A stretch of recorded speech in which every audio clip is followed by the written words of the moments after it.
Stan Gibilisco here, proprietor and operator of amateur radio station W1GV, Whiskey 1, Golf, Victor. Although you will never hear me using those phonetics or any other phonetics on the air because I operate only CW and phase shift keying, primarily on the bands at 14, 18, 21, 24, and 28 megahertz, and occasionally on 50 megahertz if the band is open. Please visit my playlist, Tale of Two Antennas, for some details about mobile and portable antennas that I have used with much success over the past several months, and you kind of have a little bit of a diagram of that right here. This is my venerable pickup truck, big number 8, a Toyota Tundra, kind of elevated.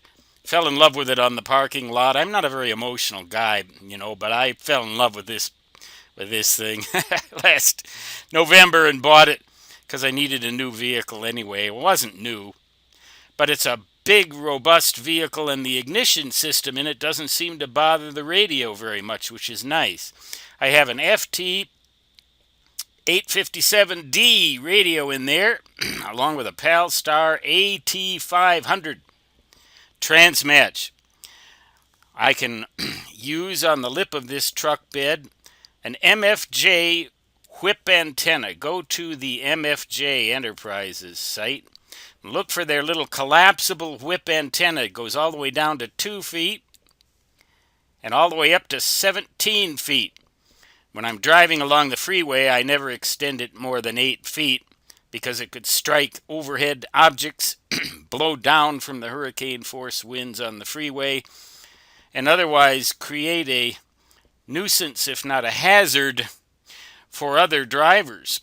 And it would probably get me pulled over by the troopers. And for good reason. It's dangerous. But 8 feet, okay. A ball mount down there. You'll see all the details of this in the videos, in the Tale of Two Antennas. The other antenna is a little thing called the Active Tuning Antenna System, also by Yaesu, which is a mechanically tuned antenna, which works all the way from 40 meters up through, so they say, 432 megahertz or 70 centimeters. But right now I'd like to talk about this MFJ whip antenna, which I use not only for mobile but for portable operation.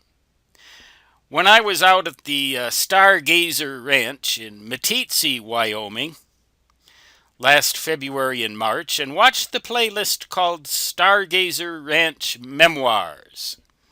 You go out there and go to the Cody Lodging Company. You can rent that place any time of the year for about $100 a night, or $700 a week, I believe, or $600 a week, something like that.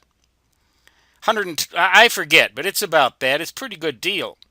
Really great for ham radio.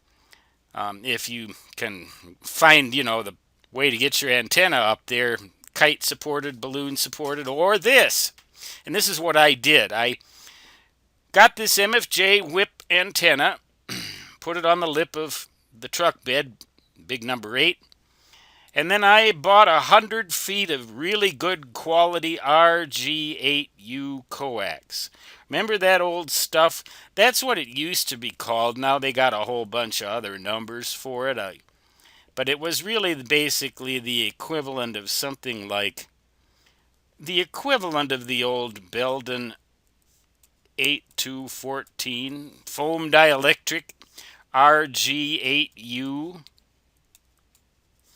Really good coax. Cost $100 for 100 feet of it.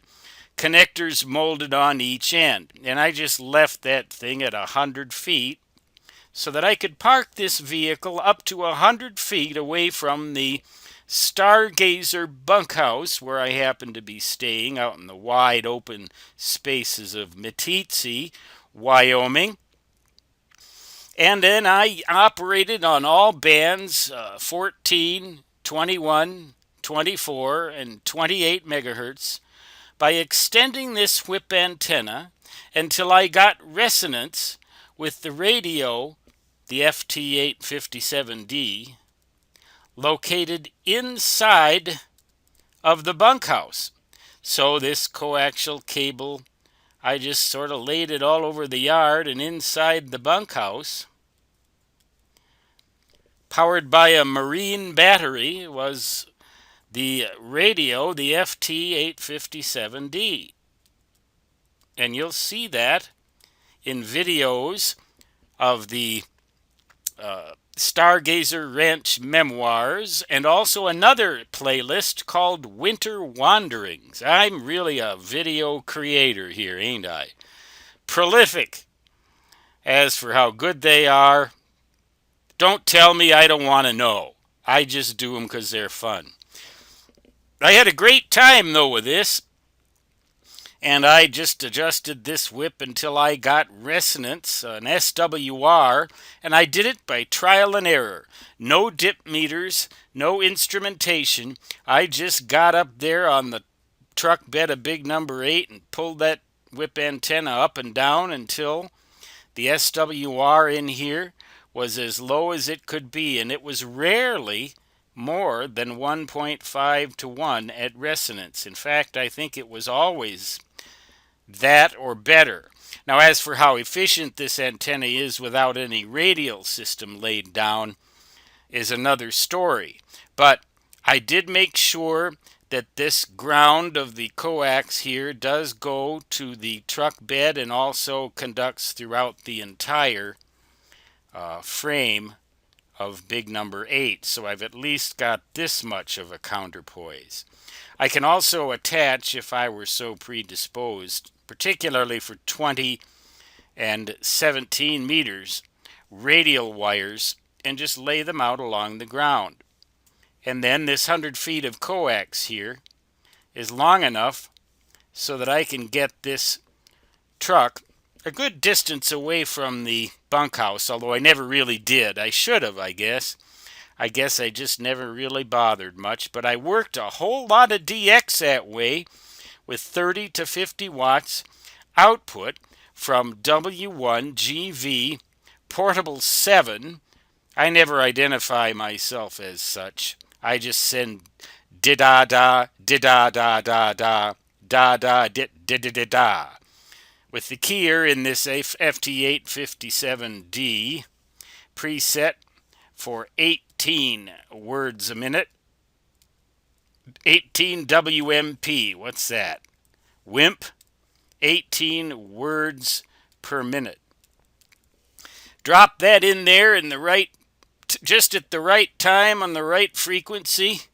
And I worked a whole lot of DX, and there was a really good opening on 24 and 21 and 24 megahertz over the pole, some kind of auroral propagation that I took advantage of. Talked to Russia, European stations of various sorts, Japan, all over the place. It was really a great time. W1GV. Signing off for now, saying 73 from the Black Hills of South Dakota. Hope this helps you a little bit with some ideas for portable operation and mobile as a bonus if you like. Until next time, so long.